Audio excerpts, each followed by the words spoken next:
Hello, gorgeous soul. Welcome to your July astrology. Okay, it's a bit intense at the get-go as we have Saturn going back into Capricorn. And of course, we have the full moon in Capricorn lunar eclipse.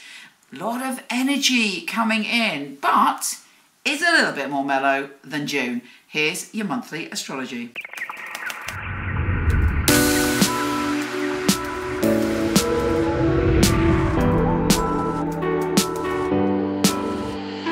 Hello Libra, you Venusian sweetheart. How are you?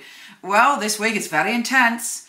I mean, this month. See, look at me, Mercury retrograde, and I'm already making mistakes. July is very intense, but not as intense as June. Oh, June was full on. We do have, in the first week of July, a kind of slightly crazy still energy because we've got Saturn, the Lord of Responsibility, going back into the area for you, which is all about your home and family. And this is something that has been such a strong theme for you this year. Home and family, home and family, home and family.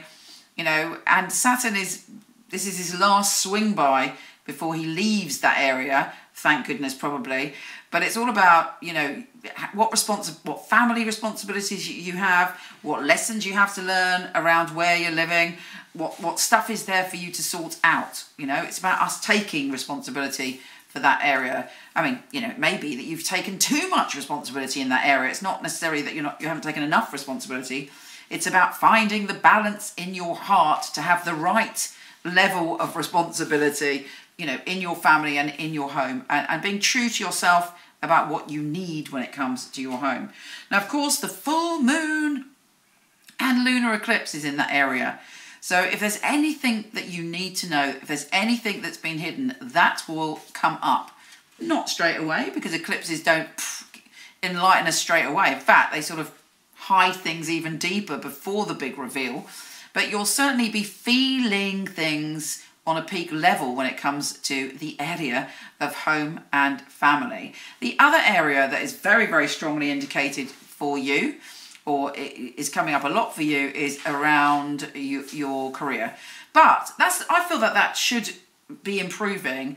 Certainly when Mercury goes direct in that area from the 12th, you're feeling much clearer about what you want. People are understanding each other more when it comes to a work environment, and you're confident and your words are very powerful. It totally clears on the 26th, but you know, you should start to feel like much more, I don't like to use the word in control, but you know what I mean. You feel more confident in yourself when it comes to that. And for you, also Venus is sextile Chiron. Venus is your ruler, as you know. And Venus at the moment is in a very adventurous place. Obviously, when Venus was retrograde, you know, that was tough for you. But now you should be feeling, again, you've got your magical powers back because Venus is direct and she's feeling adventurous. She wants you to explore, to have fun, to be playful, to travel, to learn, and to open your heart up to adventure. And Chiron is, interestingly enough, in your relationship zone. So it's all about any deep wounds from the past that you've carried with you are going through a big healing at this time. But sometimes that's painful, isn't it? Because Chiron is the wounded healer. It looks into our wounds, you know, but it also shows us our strength, the strength that we've got through our wounds. So, you know, the gifts out of our wounds. So very, very intense for you there. Mars and Chiron are joining forces. You are feeling very passionate when it comes to resolving your relationships. You know, and if somebody is wounding you, you may find yourself being very much a warrior of the love and drawing a line on anyone that tries to push your boundaries. The new moon is all about your career, and it could be the start of a beginning for you. A brand new start where you feel that you are stepping into a new role or a new way of being. You're letting something go, something is over. It's a kind of rebirth for you. And if there's anything that in the past you don't want to go back to, or you don't want to repeat that pattern, you know, that's gone too. It's also a good time to kind of send some magic out into the universe and say, bring me the right opportunities for me. Of course, the Sun and Moon are opposing Saturn, so there may be some issues about balancing home and family with your career. The Sun is shifting signs and going into your collaboration zone. It makes you a great team player and other people want you in their team. It's great for your friendships as well. You're feeling more confident about your friendships. You know who you want to hang out with and who makes you feel good.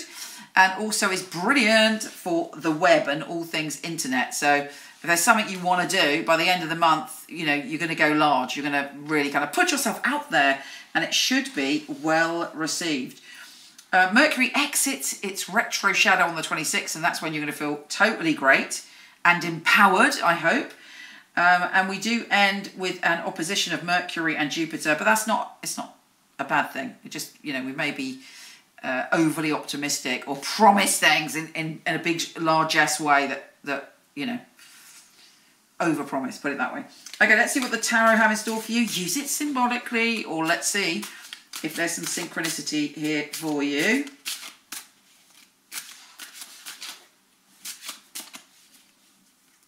Libra, Libra, Libra. Fabulous Libra. Okay, yeah, you've been resting. You've been a bit kind of worn out recently, and you're kind of grieving the past in some way. And you do take care of your beautiful self. Make sure that you do rest. You do have time, you know, just to take a breath and to be able to take space. Yes, work is on your mind. You're ready to go back into it. You're getting your second wind. And actually, as the astrology pointed out, there's lots of good opportunities for you where you'll feel that you've achieved. And also, you will get hopefully rewarded for your past efforts and what you've built up so far. The harvest is coming. Did I say harvest twice? I can't remember. Anyway, yeah, you're ready to go galloping ahead. I mean, you're naturally, as the Knight of Swords, that is a card for an air sign. So you're on your horse going, yeah, baby, I'm riding towards victory. Keep galloping towards your dreams. Don't take on too much, though. You might feel under pressure, but when you look at that card, what do you see? That person is on top of that hill winning. So even though the pressure's coming in, you have already, you know, you're nearly there. You're at the top. All you have to do is scamper over that hill, or, you know, do what you got to do to escape and to move to a path of freedom. Lots of hard work this month, but actually it will bring you great rewards. Anyway, I hope you found that useful. I have just been asked to join, what's it called? Cameo. Cameo, where I can give you a personal message. Go and check it out. But most importantly, come and see me on Instagram. It's one of my favourite things. So I would love to connect with you there. It's Michele Knight, Michele with one L. Big hugs to you. Take care.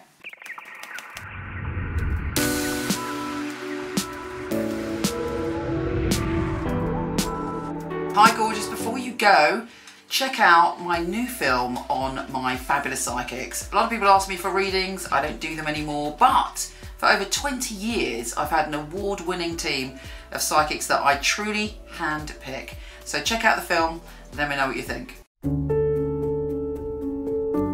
The purpose of a reading, I feel, is very much to inspire people and to empower people. It's about hope. It's about guidance. Using a phone or being with you, it will be the same, because the matter is spiritual.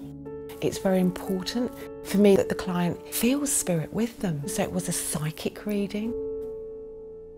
I don't remember the readings right after, because it's not myself giving that, it's actually coming from spirit.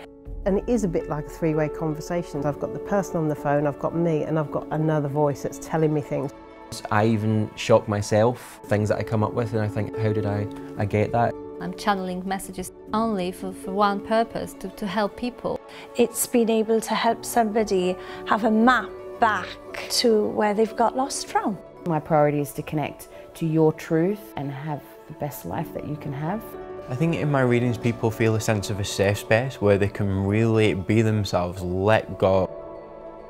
You need a feeling of being understood, because reading should be empowering. I will make sure when the reading is finished that you're happy with everything. I couldn't do anything else. It's part of who I am. It's what I came here for, obviously. And when they come back and tell you they've got their dream job or the love of their life, that really makes me feel like I'm valued. I love to hear a sigh of relief. A lot of weight has been lifted off their shoulders. We have the answers that we are looking for within ourselves. I know I have the tools to help you. Everything begins and ends with you.